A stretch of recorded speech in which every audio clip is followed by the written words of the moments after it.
The fluorescent lights overhead buzzed faintly as Eric Lockhart adjusted the settings on his worn-out tablet, its cracked screen reflecting the labyrinthine blueprints of the air ducts. He was knee-deep in his third service call of the day, which felt exactly like the first two, dull, uneventful, and monotonous. Life as a Level C maintenance technician at the Harrison Research Facility wasn't glamorous. He often joked to himself that he was the janitor of things that didn't need mopping. "Another day, another clogged vent," he muttered, his voice echoing faintly in the empty corridor. His humor was his coping mechanism, even if it often went unappreciated. Humor, after all, didn't make government-grade air purifiers any less complicated. The facility had always creeped him out. A sprawling complex buried beneath 50 feet of concrete and secrecy, it had an air of ominous grandeur. Everyone walked around tight-lipped, nodding curtly at one another, but rarely stopping to chat. Eric wasn't privy to what exactly they were researching here, and he was smart enough not to ask. Whatever was going on above his pay grade was none of his business, and that was just fine. His job was to fix things, not solve mysteries. At least, that's what he thought until he found the door. The job order had said something about a ventilation failure in subsection D, an area Eric had only been to once before during his training. It was a restricted zone, typically reserved for scientists, guards, and people with shiny badges and no time to explain themselves. But the ticket had come through, and protocol dictated that maintenance issues needed immediate attention. He strolled down the long, sterile hallway, humming an off-key rendition of Staying Alive to stave off the creeping silence. His boots clacked against the tile floor as he scanned the wall for the right panel. That's when he noticed it, a steel door, unmarked and slightly ajar. Eric paused, narrowing his eyes. Every door in the facility was labeled, numbered, or locked tight. This one, it was none of the above. "Well, that's not ominous at all," he muttered. Against his better judgment, he poked his head through the opening. The room beyond was dimly lit, the glow from various monitors casting flickering shadows across the walls. The air felt colder here, with a faint metallic tang that tickled the back of his throat. Rows of machines beeped and whirred softly, their functions inscrutable. And in the center of it all was her. Eric froze, his breath catching in his throat. At first, he thought it was some sort of art installation, an elaborate experiment in robotics or holography. But no, the figure in the chair was undeniably alive. She was humanoid, but not human, at least, not entirely. Her skin shimmered like molten silver, catching the light in a way that seemed almost fluid. Her limbs were long and graceful, her movements minimal but deliberate, and her eyes. They were unlike anything Eric had ever seen. They glowed faintly, a soft bluish-white light, like distant stars on a clear night. She was restrained, her wrists and ankles bound by cuffs that emitted a low, steady hum. Tubes snaked from her arms to the surrounding machines, and the monitors displayed readings Eric couldn't begin to understand. For a long moment, Eric simply stared, his mind racing to catch up. This wasn't just above his pay grade. This was another galaxy entirely. She turned her head slowly, her gaze locking onto his. It wasn't just a look. It was a connection, raw and electric. Eric felt something stir in his chest, a mix of awe, fear, and a strange, inexplicable sadness. Hi," he managed to croak, raising a hand awkwardly. Humor had always been his defense mechanism, and old habits died hard. "You don't look like you're on the maintenance schedule." Her head tilted slightly, a gesture that felt more curious than threatening. Her eyes flickered, scanning him with an intensity that made him feel like he was the one under the microscope. Eric took a hesitant step forward, his instincts warring with his common sense. This was insane. He should leave, report this, pretend he'd never seen it, but the way she looked at him, there was something undeniably human about it, a silent plea that cut through his fear. "I'm guessing you don't want to be here," he said softly, his voice steadier now. She didn't respond, but he didn't expect her to. Still, there was something in her expression, a subtle softening, that felt like agreement. Eric glanced around the room, his eyes landing on the control panel nearest to her. He didn't know exactly what he was looking at, but it wasn't hard to spot the lock's controls. A few keystrokes, a couple of overrides, and he could release her. Or he could walk away. The rational part of his brain screamed at him to do the latter, but Eric had never been one to follow the rules. Rules were what had landed him in this dead-end job, fixing air ducts for people who barely acknowledged his existence. Rules didn't make the world better, they just kept it orderly. And this felt bigger than rules. "All right," he said, stepping closer. "Let's see if I can figure this out without accidentally blowing us both up." It took longer than he would have liked, mostly because the interface wasn't exactly user-friendly, and Eric's grasp of alien technology was, unsurprisingly, non-existent. But after a few tense minutes, the cuffs released with a soft hiss. She stood slowly, her movements deliberate as if testing her newfound freedom. Up close, she was even more stunning, her presence almost overwhelming. "You're free," Eric said, taking a cautious step back. "So, you're welcome?" For a moment, she simply stared at him, her expression unreadable. Then, to his surprise, she raised a hand, touching her chest lightly, before extending it toward him. A gesture of gratitude, perhaps? Eric nodded, his throat suddenly dry. "Yeah, sure, anytime." Before he could say anything else, she moved, fast and silent, like a shadow slipping through the door. By the time Eric gathered his wits enough to follow, she was gone. He stood in the empty hallway, his heart pounding. "Well," he muttered to himself, a shaky grin creeping onto his face. "That's going to look great on my performance review." The alarm blared through the facility, a low, throbbing wail that seemed to vibrate in Eric's bones. He ran, not because he had a plan or even the faintest idea of where he was going, but because staying put seemed like an objectively terrible idea. "Brilliant, Eric," he muttered under his breath as he ducked into an empty corridor, his voice nearly drowned out by the sirens. "You couldn't just stick to unclogging vents, could you? No, you had to go and liberate the alien prisoner. Great career move. Really top-notch decision-making." The hallways all looked the same, long stretches of sterile white tile broken only by the occasional flicker of fluorescent light. Somewhere behind him, the rhythmic thud of boots echoed closer, and Eric's stomach churned. Facility guards, no doubt armed to the teeth and deeply uninterested in hearing his side of the story. He skidded to a stop at an intersection, the soles of his boots squealing against the floor. Left or right?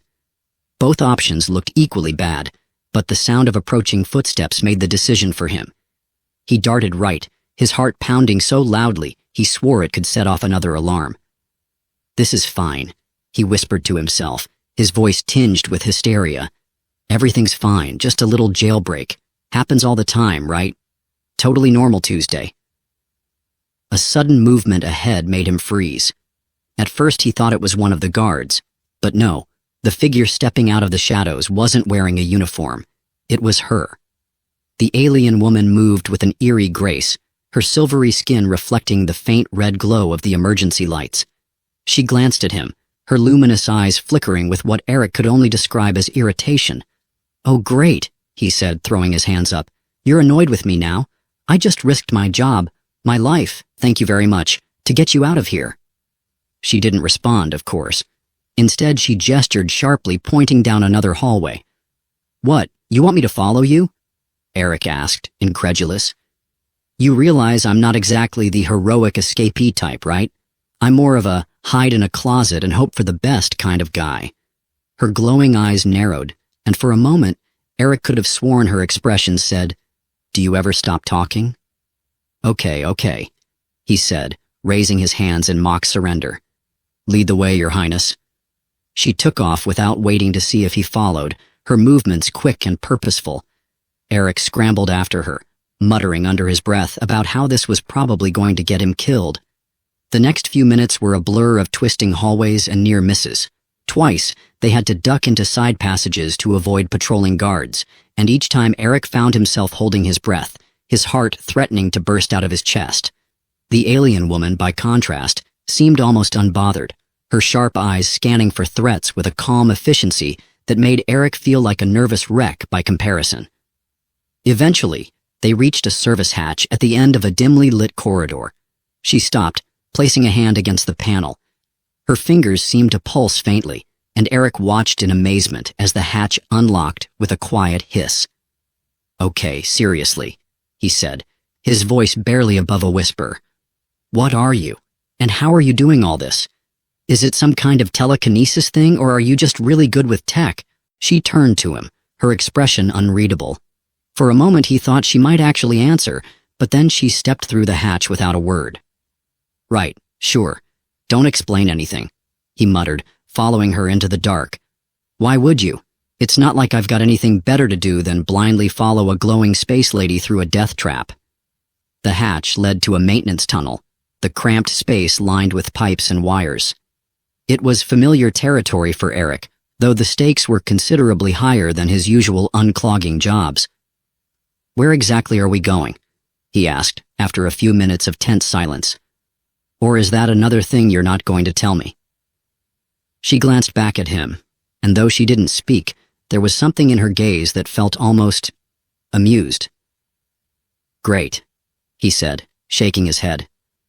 "Glad you're enjoying yourself. I'm having a blast." They emerged from the tunnel into what looked like a storage bay.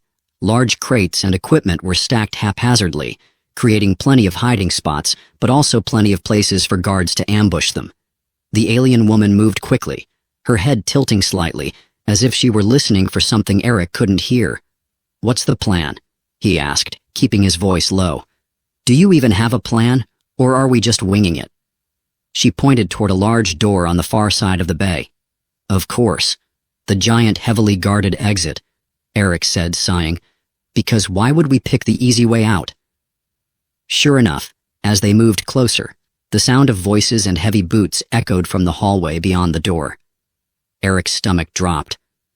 "We're so dead," he whispered. The alien woman ignored him, her focus on the control panel beside the door. She pressed her hand against it, and Eric watched in stunned silence as the panel lit up, the door unlocking with a soft click. "Okay," he said, his voice tinged with awe. "That's actually kinda cool." Before he could say anything else, she grabbed his arm, pulling him through the door just as the guards' voices grew louder. They sprinted into the night, the cool air biting at Eric's face. He barely had time to process the fact that they were outside. Really outside, not just in some enclosed courtyard, before the alien woman stopped abruptly, releasing his arm. She turned to him, her glowing eyes meeting his. For a moment, neither of them spoke. Then she raised her hand, touching her chest lightly, before extending it toward him in a gesture of gratitude. Eric blinked, his breath visible in the cold air. You're welcome?" She gave him one last look, a mixture of gratitude and something else he couldn't quite place, before turning and disappearing into the darkness. Eric stood there for a long moment, his mind racing. "Well," he said finally, a shaky laugh escaping him. "That's probably going to get me fired." The following morning, Eric Lockhart sat on his second-hand couch, sipping lukewarm coffee out of a mug that read, "World's Okayest Employee." He'd bought it years ago as a joke, but this morning it felt more like a prophecy. His apartment was small, cluttered with the kind of furniture you acquired out of necessity, not taste. The air smelled faintly of burnt toast, and the TV buzzed softly with the local news. He wasn't paying attention to the anchor's cheerful banter or the weather report, though. His mind was a million miles away, or perhaps several light years away, depending on how far she had gone. She, the alien woman. Eric leaned back, letting out a long breath. Every time he closed his eyes, he saw her face, those luminous, star-like eyes, that shimmering silver skin, the way she moved like she was part of some otherworldly ballet. He'd spent most of the night alternating between staring at the ceiling and pacing his apartment, replaying the events at the facility over and over. He should have felt relieved they'd gotten out after all. The sirens had faded into the night, and no one had shown up to arrest him, yet. But the truth was, he felt more unsettled than anything. He couldn't shake the look she'd given him before she disappeared into the darkness. Gratitude, sure, but there had been something else there too, A question, maybe. Or a promise. His tablet buzzed on the coffee table, dragging him back to reality. Eric groaned, setting his mug down and picking up the device. The screen lit up with an incoming message from his supervisor at the facility. "Lockhart, where are you?" Eric sighed, running a hand through his hair. Of course, they'd noticed his absence. He was supposed to be on site for his morning shift, but he hadn't exactly been in a hurry to clock in after what had happened. Still, ignoring the message wouldn't make things any better. Not feeling great. Took a sick day. The response came almost immediately. "Come in tomorrow. We need to talk." "Great," Eric muttered, tossing the tablet back onto the table. That's not ominous at all. He stood, stretching and trying to shake off the lingering tension. Maybe he was overthinking it. Maybe the facility didn't know what he'd done. They couldn't possibly have security footage of him unlocking that door, could they? And even if they did, what would they do about it? He was just a low-level maintenance tech, hardly the mastermind type. Still, the unease gnawed at him. The facility wasn't exactly forgiving when it came to mistakes, and Eric had a sinking feeling this particular mistake was going to haunt him. He was about to pour himself another cup of coffee when the knock came. It was soft, almost hesitant, but in the silence of his apartment, it sounded like a gunshot. Eric froze, his heart skipping a beat. Nobody ever came to his door. His neighbors kept to themselves, and the only visitors he ever got were delivery drivers who'd already left by the time he opened up. The knock came again, louder this time. "Okay," Eric muttered under his breath, setting the coffee pot down. "No big deal. Probably just someone selling something. Or maybe it's the landlord wanting to yell at me about the water bill." He moved toward the door, his steps slow and cautious. Peering through the peephole, he blinked in confusion. There was no one there. "Seriously?" he said, frowning. He opened the door a crack, glancing out into the hallway. It was empty, the usual hum of the building's fluorescent lights the only sound. But just as he was about to close the door, something caught his eye. Sitting on the doormat was a small object, glowing faintly in the dim light. Eric crouched down, his curiosity outweighing his caution. The object was about the size of a baseball, smooth and spherical, its surface pulsing with a soft, silvery blue light. It looked almost alive. "What the—" he started to say, but his words trailed off as he picked it up. The moment his fingers touched the surface, he felt a strange warmth, as if the sphere were responding to him. It was then that he noticed something else. Small, faint markings etched into the sphere's surface. They weren't in any language he recognized, but there was something oddly familiar about them, as if they were meant to be understood on a level beyond words. Eric stood, turning the sphere over in his hands. His mind raced with possibilities, none of them comforting. Had she left this for him? And if so, why? He stepped back into his apartment, closing the door behind him and locking it out of instinct. Setting the sphere on the coffee table, he sat down and stared at it, half expecting it to do something dramatic, like explode or start talking. Instead, it simply glowed, its light pulsing in a rhythm that reminded him of a heartbeat. "Okay," he said, running a hand through his hair. "This is fine. Everything's fine. Just a glowing alien thing sitting on my coffee table. Totally normal." He reached for his tablet, his fingers hovering over the search bar. He wasn't sure what he was looking for.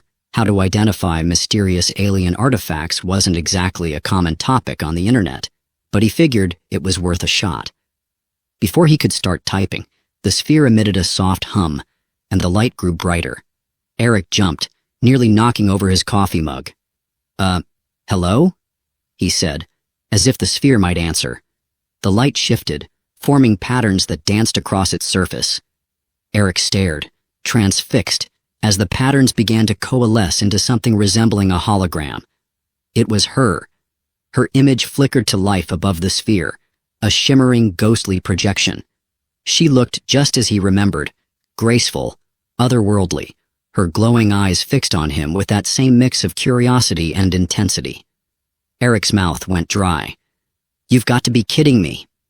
The projection moved, her lips parting as if she were about to speak. But instead of words, a series of melodic tones filled the room, each one resonating in a way that felt more like emotion than sound. I don't understand, Eric said, feeling absurd for talking to what was essentially a glowing baseball. The tones shifted, growing softer, and for a moment, Eric thought he caught the faintest hint of sadness. Then, just as suddenly as it had appeared, the projection vanished, leaving the sphere glowing softly on the table once more. Eric leaned back, staring at the object in stunned silence. Whatever he'd gotten himself into, it was far from over. And somehow, he had a feeling this was only the beginning. Eric sat with his head in his hands, the faint hum of the glowing sphere filling the room like a distant whisper. He had tried everything he could think of to make sense of the projection, recording it, analyzing the tones with some free audio software on his tablet, even playing it backward to see if it spelled out some kind of hidden message. But nothing had worked. It was just him and the glowing alien artifact now, sitting on his coffee table like an uninvited house guest. "Okay," he said aloud, breaking the silence. "This is fine. I'll just wait for the next cryptic light show and hope it comes with subtitles this time." The sphere offered no reply, its glow pulsing gently as if mocking his frustration. Eric got up, pacing the length of his apartment for the 100th time that day. He'd been careful not to leave, partly because he didn't want to risk running into anyone from the facility, and partly because he had no idea how safe it was to leave the sphere unattended. For all he knew, it could sprout legs and walk away the moment he stepped outside. His thoughts were interrupted by a knock at the door. Eric froze, his heart lurching into his throat. Another knock followed, louder this time. "Eric, you in there?" He let out a shaky breath. It was Paul, his neighbor from down the hall. Paul wasn't exactly what you'd call subtle. He was a big guy with a booming voice and a habit of showing up unannounced, usually with some kind of half-baked scheme or a six-pack of cheap beer. Under normal circumstances, Eric would have just ignored him, but Paul wasn't the kind of guy to take no for an answer. Yeah, I'm here," Eric called, trying to keep the panic out of his voice. "Just busy with work stuff." "Work? On your day off?" Paul sounded skeptical. "Come on, man, open up. I brought pizza." Eric hesitated, glancing at the sphere. The last thing he needed was Paul barging in and asking a million questions about the glowing object in his living room. "Now's not a good time," he said, trying to sound casual. "Maybe later." There was a pause, and for a moment, Eric thought Paul might actually take the hint. But then came the sound of the doorknob rattling. "Your door's unlocked, man," Paul said, his voice muffled through the door. "I'm coming in." Eric's eyes widened. "No, wait." Too late. The door swung open, and Paul stepped inside, holding a greasy pizza box in one hand and a bottle of soda in the other. He froze when he saw the sphere, his mouth dropping open. "Whoa," he said, his voice filled with awe. "What the hell is that?" Eric sighed, rubbing the back of his neck. "It's complicated." Paul set the pizza and soda down on the counter, his eyes never leaving the sphere.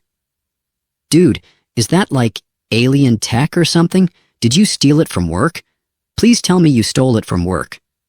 "I didn't steal it," Eric said quickly. "It was left for me by someone." Paul raised an eyebrow. "By someone? Like an alien someone?" Eric hesitated, then nodded reluctantly. Paul let out a low whistle, walking over to the coffee table for a closer look. "Man, you've got to be kidding me. This thing's the real deal, isn't it? Like Area 51 level real?" "I don't know," Eric admitted. "I think so. She left it for me as a gift or something. But I have no idea what it does." Paul reached out as if to touch the sphere, but Eric quickly stepped in front of him. "Don't," he said firmly. "I don't know if it's safe." Paul held up his hands in mock surrender. Okay. I won't touch your glowing space ball. But you've got to admit, this is pretty freaking cool. You're like, what, a galactic hero now? Saved an alien damsel in distress and got a reward for it?" "It's not like that," Eric muttered, running a hand through his hair. "I didn't do it to be a hero, I just Couldn't let her stay there, she looked so… Hot? Paul suggested with a grin. Vulnerable, Eric said, shooting him a glare. Paul snorted, flopping onto the couch and grabbing a slice of pizza. Whatever you say, man. So what's the plan? You gonna, call NASA or something? Or are you just gonna sit here and hope it doesn't explode? I don't know, Eric admitted, sinking into the chair opposite the couch. I was hoping it might give me some kind of clue, but so far it's just been glowing and… humming. Paul took a bite of his pizza, chewing thoughtfully. Maybe it's waiting for something, like a password or a secret handshake. Eric rolled his eyes. Thanks for the helpful input, Paul. Hey, I'm just saying. Maybe it's not doing anything because you're not doing anything. Eric frowned, looking at the sphere. He hadn't really considered that. Was it possible the artifact was waiting for him to interact with it somehow? Cautiously, he leaned forward, placing his hands on either side of the sphere. Its warmth seemed to increase at his touch, and the humming grew louder, more distinct. Dude, Paul said, leaning back as if expecting the sphere to explode. You sure this is a good idea? Nope, Eric said, his voice tight. The light from the sphere intensified, filling the room with a soft, silvery glow. Eric felt a strange sensation, like a gentle pressure against his mind, as if the artifact were trying to communicate with him, and then, just as suddenly as it had started, the light dimmed, and the sphere fell silent. Well, Paul said after a long moment. That was anticlimactic. Eric let out a frustrated sigh, leaning back in his chair. Whatever the artifact wanted from him, it clearly wasn't going to just spell it out. I don't get it, he muttered. What am I supposed to do with this thing?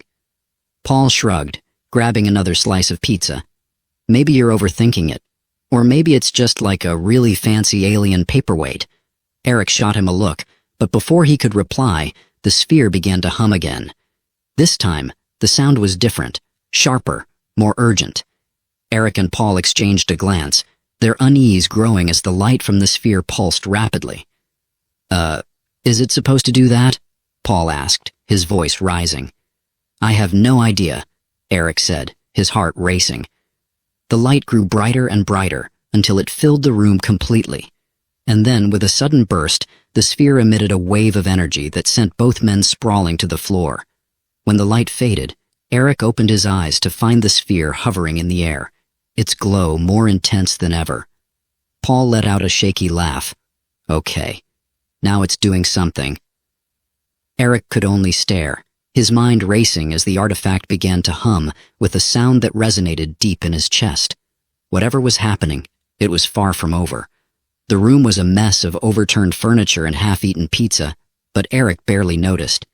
His eyes were glued to the sphere, which hung mid-air, glowing with an intensity that seemed to press against the walls of his apartment. The hum it emitted wasn't just sound anymore, it was a vibration that he could feel in his bones. What the hell is it doing? Paul asked, his voice an uneasy mix of awe and fear. He was crouched behind the couch, only his head visible as he peered at the floating artifact.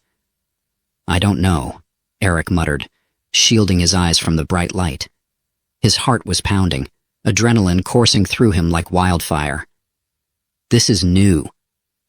The patterns on the sphere's surface began to shift, glowing lines forming intricate shapes that seemed to dance and flow like water. Eric stepped closer, drawn to the artifact, despite the voice in his head, screaming that this was a terrible idea. Dude, don't touch it, Paul called out, his tone rising in panic. What if it explodes, or zaps you, or I don't know, summons an alien death squad? Eric ignored him, his focus entirely on the sphere. The patterns weren't random. They were deliberate, almost like a language he couldn't quite comprehend. As he watched, a single symbol emerged, glowing brighter than the rest. It looked like a starburst, its edges sharp and precise. Then, without warning, the hum stopped. The silence that followed was deafening, pressing against Eric's ears like the aftermath of an explosion. The light from the sphere dimmed, and for a moment, he thought it was over. But then the air around him seemed to shift, growing heavy and charged, like the moments before a thunderstorm. The sphere emitted a soft chime, and the starburst symbol projected outward, hanging in the air like a hologram. "What the—" Eric started, but his words were cut off as the projection expanded, enveloping the room in a cascade of light. The apartment dissolved around him, replaced by a vast expanse of stars. He felt as though he were floating in space, the infinite void stretching out in every direction. But it wasn't empty. Shapes moved in the darkness, massive, shimmering structures that seemed to pulse with life. Planets, perhaps, or cities suspended in the cosmos. Eric turned, and there she was. The alien woman stood a few feet away, her silver skin glowing softly against the backdrop of stars. She wasn't a hologram this time. She looked real, solid, her luminous eyes fixed on him with an intensity that made his breath catch. Hey," he said, his voice shaky. "Long time no see." She tilted her head, her expression unreadable. When she spoke, her voice wasn't the melodic tones he'd heard before. It was words, his words. "Eric," she said, her pronunciation halting but clear. "You helped me." Eric blinked, caught off guard. "You can talk?" She nodded slowly. "Learning. Your language. Not easy." "Well, you're doing great," he said, his nervousness bleeding into sarcasm. "Top marks for effort." Her lips curved into a faint smile, and for a moment, Eric forgot about the floating sphere, the holograms, and the fact that he was apparently standing in some kind of intergalactic projection. "You are kind," she said, her voice soft. "Few would risk so much." "Yeah, well," Eric said, rubbing the back of his neck. "I'm not exactly known for my great decision-making, but you looked like you needed help." She stepped closer, her movements fluid and graceful. "You did more than help. You gave me freedom." There was a weight to her words, a depth of emotion that made Eric's chest tighten. He wasn't used to being thanked, especially not like this. "You're welcome," he said, his voice quieter now. "I just couldn't leave you there. It wasn't right." Her glowing eyes seemed to soften, and she reached out, her hand hovering just above his. For a moment, he thought she might actually touch him, but she hesitated, pulling back at the last second. "The sphere," she said, gesturing toward the artifact that now floated between them. "It is a gift, but also a test." Eric frowned. "A test? For what?" "For trust," she said simply. Before he could ask what she meant, the projection began to shift again. The stars around them dimmed, and the shimmering structures faded into darkness. In their place, a new image appeared, a planet bathed in golden light, its surface crisscrossed with rivers of molten silver. "That's your home?" Eric asked, his voice filled with wonder. She nodded. "Erythra," she said. "Once beautiful, now broken." Eric felt a pang of sadness at the sorrow in her voice. "What happened?" "War," she said, her tone heavy. "Greed, fear." The images shifted again, showing scenes of destruction, buildings crumbling, skies darkened by smoke, and figures fleeing in terror. Eric felt a knot form in his stomach as he watched, the weight of her words sinking in. "I'm sorry," he said, the words feeling inadequate. She looked at him, her gaze steady. "Your world is young, but it walks same path." The warning in her tone was clear, and Eric felt a chill run down his spine. "Is that why you're here?" he asked. "To warn us?" "To help," she said. "If you will, listen." Eric opened his mouth to respond, but before he could, the projection began to fade. The stars dissolved, the planet disappeared, and he was back in his apartment, the glowing sphere once again resting on the coffee table. Paul was still crouched behind the couch, his eyes wide. What the hell just happened?" Eric didn't answer. He was too busy staring at the sphere, his mind racing with everything he'd just seen and heard. One thing was clear. His life had just gotten a whole lot more complicated. Eric sat in the dim glow of the sphere, his apartment feeling unnaturally silent. Paul had finally left, though not without several parting quips about space girlfriends and alien tech treasure hunts. Normally, Eric would have found Paul's banter annoying, but tonight it had been a welcome distraction from the weight pressing down on his chest. Now, though, he was alone. Just him and the sphere, and the echo of the alien woman's words. Your world walks the same path. He leaned forward, resting his elbows on his knees and rubbing his temples. How had his life spiraled into this? A week ago, he'd been an overworked, underpaid technician, keeping a low profile at a government facility. Now he was apparently humanity's liaison to a glowing orb of alien technology and a silver-skinned woman from a dying planet. The sphere pulsed softly, as if sensing his thoughts. Eric shot it a wary glance. What now? You going to lecture me about planetary ethics, too? The sphere unsurprisingly didn't respond. He sighed and leaned back against the couch. His mind churned with questions. Why had the alien woman chosen him? Surely there were people better equipped to handle something like this. Scientists, world leaders, anyone but him. He was just a guy who fixed broken machinery and occasionally got yelled at for spilling coffee on important documents. His phone buzzed on the coffee table, pulling him out of his thoughts. He grabbed it, half expecting another text from Paul about how alien tech could probably get you rich if you sold it on eBay. But it wasn't Paul. The message was from an unknown number. They're watching you, be careful. Eric's stomach dropped. He stared at the screen, his pulse racing. Who was this? How did they know about him? About the sphere? His mind jumped to the facility. Had they found out about the escape? Were they tracking him? He glanced nervously at his front door, half expecting a SWAT team to burst in. The phone buzzed again. Don't trust anyone, not even your neighbor. Neighbor? Eric muttered. His eyes darted to the door again, this time with a different kind of dread. Paul was nosy, sure, but he wouldn't, would he? No, it couldn't be Paul. This had to be someone else, someone from the facility, someone who knew what he'd done. His hands trembled as he typed a reply. Who is this? No response. The message hung in the air like a warning, amplifying his paranoia. He set the phone down and stood up, pacing the room. The sphere's glow followed his movements, its gentle pulsing, almost like a heartbeat. Okay, he said aloud, more to himself than to the sphere. Think. If they're watching, that means they know I have you. Which means... He trailed off, glancing at the window. The curtains were drawn, but it didn't stop him from feeling exposed. He hurried over and pulled them tighter, then checked the locks on the front door. The sphere hummed louder, drawing his attention. He turned to see it floating a few inches off the table again, its surface shifting with faint, fluid patterns. The same starburst symbol from earlier appeared, glowing faintly. Not now, Eric said, running a hand through his hair. I'm trying to figure out how to not get abducted by shadowy government agents. Can you maybe save the cryptic light shows for later? The symbol pulsed brighter, and the air around him seemed to thrum with energy. Eric froze as a voice filled the room, not the alien woman's voice, but something mechanical, layered, and unfamiliar. Coordinates uploaded.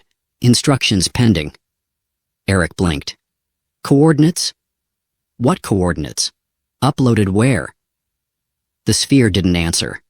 The starburst symbol faded, leaving him staring at its softly glowing surface. He grabbed his phone again, scrolling through his apps until he found his GPS. Sure enough, a new set of coordinates had appeared in the search bar, as if typed by an invisible hand. The location wasn't far, just outside the city, near an old industrial park that had been abandoned for years. He stared at the map, a sinking feeling in his gut. Whatever this was, it couldn't be good. His phone buzzed again, startling him. Another message from the unknown number. Go, but be ready. He let out a bitter laugh. Be ready for what? Getting ambushed? Kidnapped? Vaporized? The sphere's hum grew louder, almost insistent. Eric stared at it, his mind racing. He didn't want to go. Every instinct screamed at him to stay put, to lock the doors and pretend none of this was happening. But he couldn't shake the feeling that the sphere and the alien woman were counting on him. That whatever was waiting at those coordinates was important. "Fine," he muttered, grabbing his jacket. "But if I get arrested or worse, I'm blaming you." He pointed at the sphere as if it could understand him, then hesitated. What was he supposed to do with it? He couldn't exactly carry a glowing alien artifact through the city without drawing attention. As if sensing his thoughts, the sphere's light dimmed, and its surface shifted, becoming smaller and smoother until it fit neatly in the palm of his hand. Eric stared at it, his jaw slack. Well, that's convenient. He slipped the sphere into his jacket pocket and headed for the door, his heart pounding. The air outside was cool and crisp, the streets quiet as he made his way to his car. He kept his head down, half expecting black SUVs to come screeching around the corner at any moment. The drive to the industrial park was uneventful, but the tension in his chest only grew. The place was even more desolate than he remembered, crumbling buildings, rusting machinery, and weeds growing through cracks in the pavement. He parked his car and stepped out, the sphere in his pocket growing warmer as he approached the coordinates. The location led him to a building at the edge of the park, its windows shattered and its walls covered in graffiti. He hesitated at the entrance, his instincts screaming at him to turn back, but the sphere pulsed against his hand, urging him forward. Inside, the air was thick with dust and the faint smell of rust. Eric's footsteps echoed as he made his way through the dark, empty space, following the faint glow of the sphere in his hand. It led him to a room near the back, its door half hanging off its hinges. He stepped inside and froze. In the center of the room was a device, massive and alien, its surface covered in the same glowing patterns as the sphere. Wires and conduits snaked across the floor, connecting it to what looked like a makeshift power source. And standing next to it, shrouded in shadows, was a figure. Eric's breath caught as the figure stepped into the light, revealing a familiar face. "You," he whispered. The alien woman met his gaze, her luminous eyes filled with a mixture of relief and urgency. "You came," she said softly. Before Eric could respond, the device behind her sprang to life, its glow filling the room with a light that seemed to reach into his very soul. The light from the alien device surged outward, bathing the room in an ethereal glow. Eric instinctively raised his arm to shield his eyes, but the warmth of the light wasn't harsh. It was soothing, like sunlight on a crisp autumn morning. The hum of the machine resonated deep within his chest, a vibration that seemed to harmonize with his heartbeat. The alien woman stepped forward, her silver skin shimmering in the radiance. Her expression was calm, though her luminous eyes carried an intensity that made Eric's pulse quicken. "I didn't think I'd see you again," he said, his voice shaky. "I thought you were gone." She tilted her head slightly, a faint smile playing at the corners of her mouth. "I said I would remember you. I do not forget kindness." Her words hit Eric harder than he expected, a warmth spreading in his chest that had nothing to do with the device behind her. For a moment, he almost forgot where they were, almost forgot the cryptic warnings and shadowy threats hanging over his head. But reality came crashing back as the machine's glow pulsed brighter, filling the room with a sense of urgency. "What is this thing?" Eric asked, nodding toward the device. "And why do I get the feeling it's about to change my life again?" The alien woman's expression grew somber. "It is a bridge," she said, "a way to connect my world and yours." Eric frowned, glancing at the intricate patterns etched into the machine's surface. "Connect how?" "Because if you're talking about an alien invasion, I'm going to need a bit more context before I start freaking out." She shook her head. "Not invasion. Understanding. My people. We have watched your world, seen its potential, but also its danger." Eric raised an eyebrow. "Yeah, well, we're not exactly known for making the best decisions."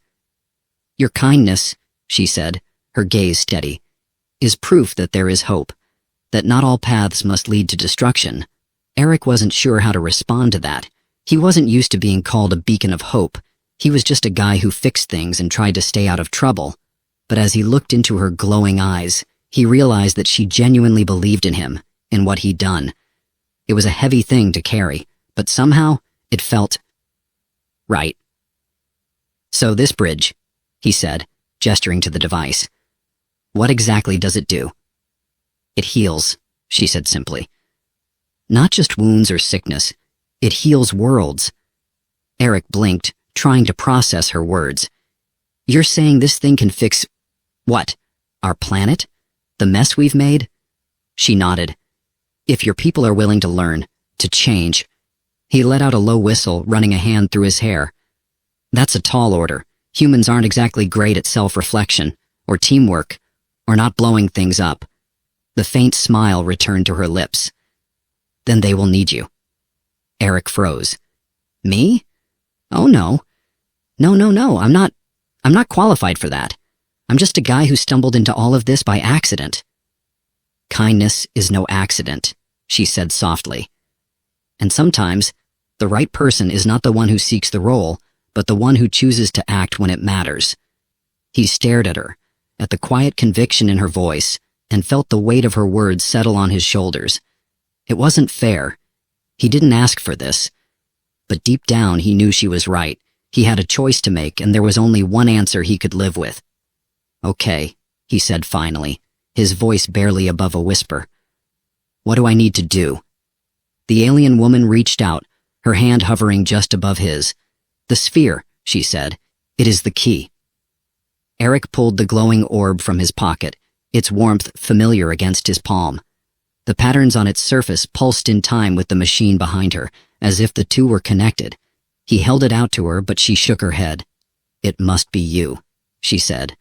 "The bridge will respond to your intent, your choices." "Great," Eric muttered. "No pressure or anything." He stepped closer to the machine, the sphere in his hand growing warmer with each step. The glow of the device seemed to reach for the orb, tendrils of light intertwining with its surface. Eric hesitated, glancing back at the alien woman. "Are you sure this is safe?" he asked. She nodded. "Trust yourself." Taking a deep breath, Eric placed the sphere into the center of the machine. The moment it clicked into place, the entire room lit up with a blinding brilliance. He felt a surge of energy rush through him, a connection to something vast and ancient and incomprehensible. Visions flashed before his eyes, images of Earth and its people, of Erythra and its ruins, of other worlds he couldn't begin to name. He saw the beauty and the chaos, the potential and the destruction, and through it all, he felt a thread of hope, fragile but unbroken.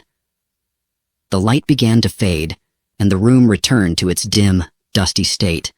The sphere remained in the machine, its glow steady and calm. Eric turned to the alien woman, his breath ragged. "Did it work?" he asked. She stepped forward, her gaze full of quiet pride. "You have taken the first step. The rest is up to your people." Eric let out a shaky laugh. No pressure there either. She smiled, and for a moment, the weight on his chest didn't feel so heavy. "You are stronger than you know, Eric." He opened his mouth to respond, but the air around her began to shimmer, her form growing translucent. He took a step forward, panic rising in his chest. "Wait, are you leaving?" "I must," she said, her voice soft and steady. "But the bridge remains. We are not so far apart now." Eric watched as she faded into the light, her luminous eyes the last thing to disappear. The room fell silent, the hum of the machine a quiet reminder of her presence. For a long moment, he just stood there, staring at the empty space where she'd been. Then he let out a long sigh, running a hand through his hair. "Well," he muttered to himself, "guess I've got some work to do." The sphere pulsed softly, as if in agreement, and for the first time in a long time, Eric felt a spark of something he hadn't realized he was missing. Hope.